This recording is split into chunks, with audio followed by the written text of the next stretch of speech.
Hello guys, and we're continuing the weapons, and I'm just gonna get straight into it. So this one is another hybrid weapon, and this one is a single arm weapon, or not a two-handed weapon. And this one is alright if you're looking for a bit of tankiness in certain things, like say you're trying to do solo horde modes. This one is pretty decent in there, and it also gives you the dexterity up. I actually like it. It's not bad, and it has a decent magic stat. So if you get a good version, then it's not the worst thing in the world. The Crow Song, I would have already spoken about the other versions of the Crow Song, so I don't think I need to go into that. Daybreak, this one has a bit of foresight, so this one is something that people will use in certain PvP builds or even versus certain raids, like you have Arisen Hell who blinds people a lot, and this one provides immunity to blind. So it's all about knowing what you want from a weapon or seeing a problem and then remembering that this weapon might address that problem, and then you can upgrade from there. Because remember, like 260 to 300 is the average these weapons will have, unless it's like super strong. So at this, that's a decent made stat, and that is not much mana, but still like enough to be something that you use. So, and as I said, like a world raid boss especially, you don't even mind the mana that you have because you can control the mana. The foresight, now that would be useful in stuff like dungeon carries or PvP. So we already spoke about the Arisen version of that one, so we won't go into that one. The Dynasty, so this one is an interesting one. I always liked it because it causes bleeding, and as you know, bleeding will slightly reduce the critical chance of your opponent when they're bleeding. So it can work for certain world raid bosses, and it can work for certain PvP builds, especially in the earlier game. By later game, you're focused on just doing raw damage, so it's not going to be that special, but it is pretty interesting. I like it.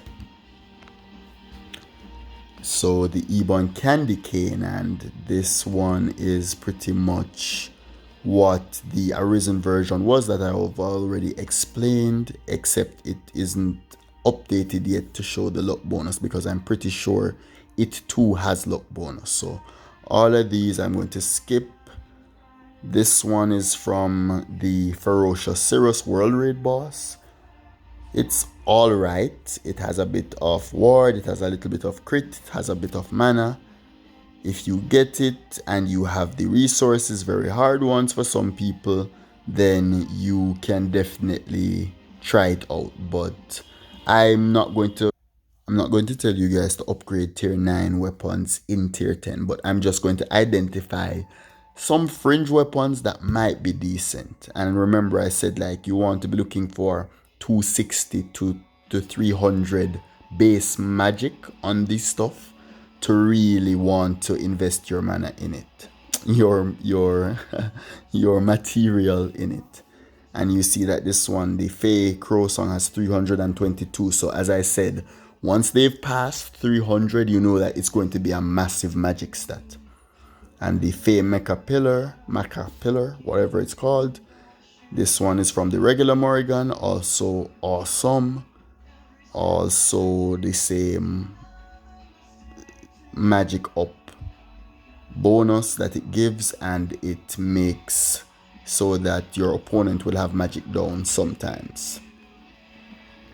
Final Horseman Scythe, I've not found a use for this item yet as a mage, but it is an interesting one because it has Doom on it, but Doom doesn't proc that often, so hey, I'm not sure what to say about it, but maybe one day I'll try it again. So this one is an interesting one. I'm not sure I like it because it's just so expensive to upgrade. but it does have some interesting stats, and it causes temporary resistance down, and that one is huge because when you do proc that, then you will be doing a lot more damage with your low M1 spells. And I guess I should explain M1 and M2 and just stats in general in another video, huh? This is trash. This one is the Gradlon's Archistaff. It is okay if you have the 200%. You can upgrade it and try it out if you have nothing else. This item is trash to me. I'm not going to talk about it. Arisen Imagination, I already spoke about its big brother. So this is just a smaller version of the Arisen. The Incarnate Archistaff is decent, but it's just so hard to upgrade. And as I said, I'm not going to tell you guys to upgrade tier 9 items. So we're gonna pass all of the tier 9 items. We already talked about the Maca Pillar. We spoke about the stats we want. So you remember where I told you that these stats would be useful. So that's an interesting one, but hard resource to come by. Nightbreak Staff makes you immune to sleep and blind. Some world raid bosses spam those things, so might be good there. Has a decent magic stat, gives a little bit of mana, and yeah, this one is an interesting one because it is trying so hard to be good, and it honestly could be good if it didn't have something like Avalon or as one of the requirements, because the foresight isn't bad. So certain PvP matchups you might want to try to use foresight items, and the magic stat is decent, as well as it gives a little bit of HP and a little bit of mana. So it's not the worst item in the world, but it's a bit hard to upgrade, and it is an event item, so hard to get as well. Another one from an event that I would say is not even worth hunting as it is, the Omega Olympian Archistaff. I'm shocked. I did not even know this item existed. I'm telling you, I swear I did not know this item existed. It seems to have less dexterity than the Arisen Ithral staff though, but does have some foresight. That's so interesting. I never knew about that item. Interesting for certain PvP matchups, I'll say. But there are still better alternatives, much better alternatives in my opinion. T9 version, just a little bit weaker. So we're here now at the questing staff, and as I said, my favorite for Orn Endless when I'm trying to also boost someone residually. Other than that, if you're strong enough, it can be used as a lower, you can pair it with something like your Staff of the Chimera to get a little bit more if you're using like XP or not XP, Orn gear.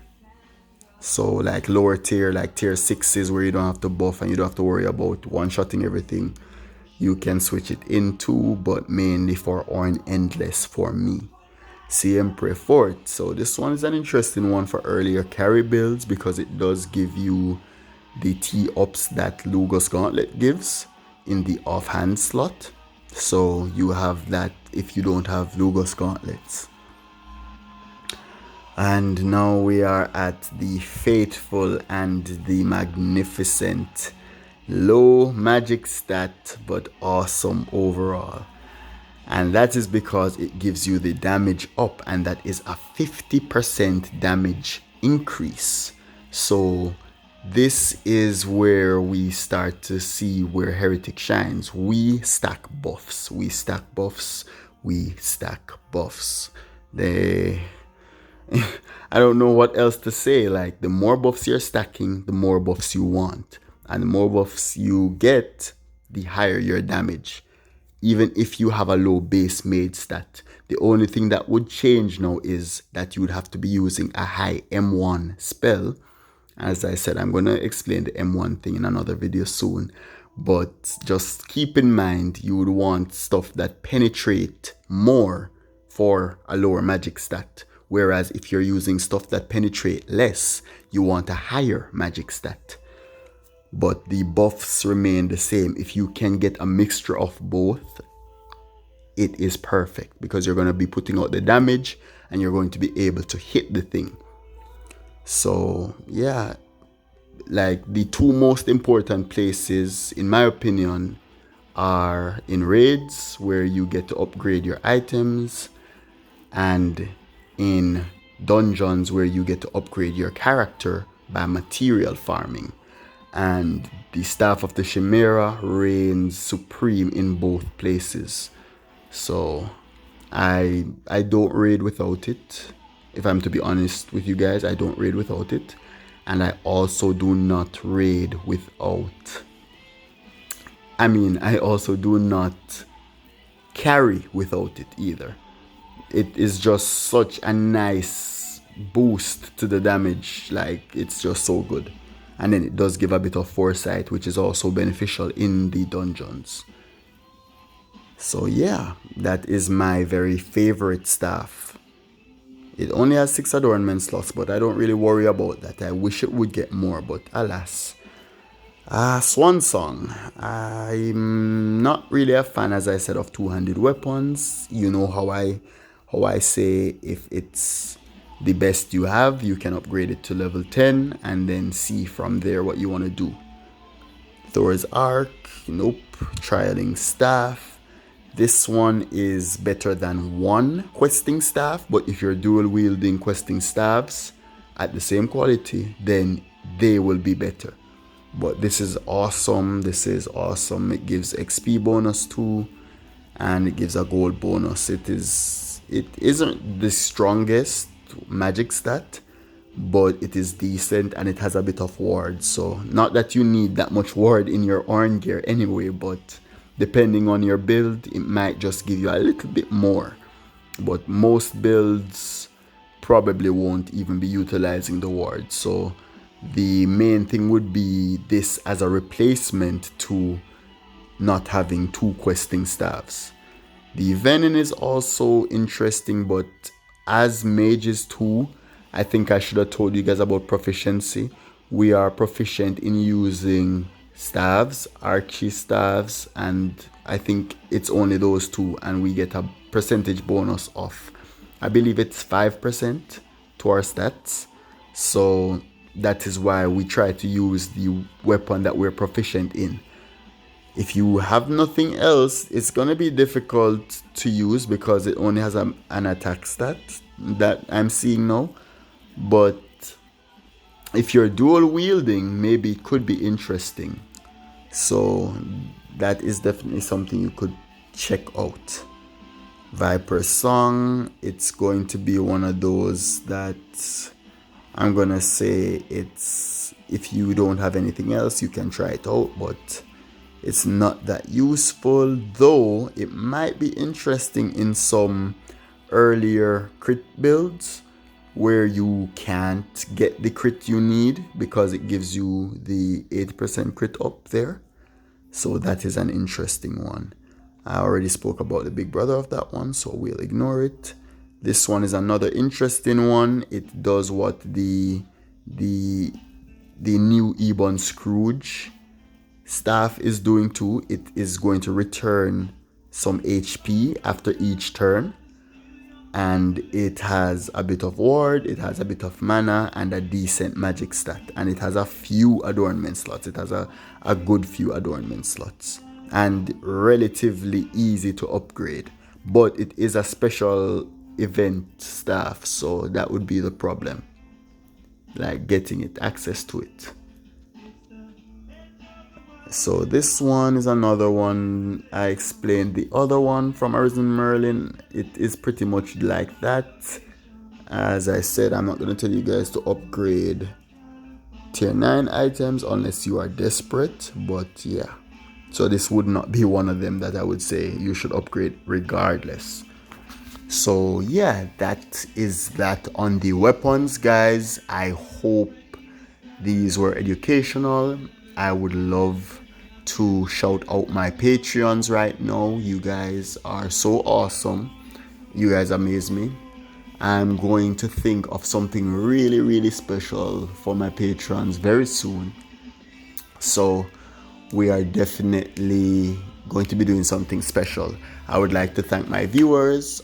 We are still on track for the giveaways, my viewers, so don't think I'm leaving you guys out. My subscribers, I love you guys so much, so much, so much. You guys are the real MVPs, you and my patrons, because you guys are showing the real support. My likers too, thank you. Commenters, sometimes people comment some stuff that make me want to be angry at them. I'm trying to learn to ignore those. But commenters in general, thank you guys for your comments. And yeah, thank you guys for your views. And take care of yourselves. Take care of yourselves, guys.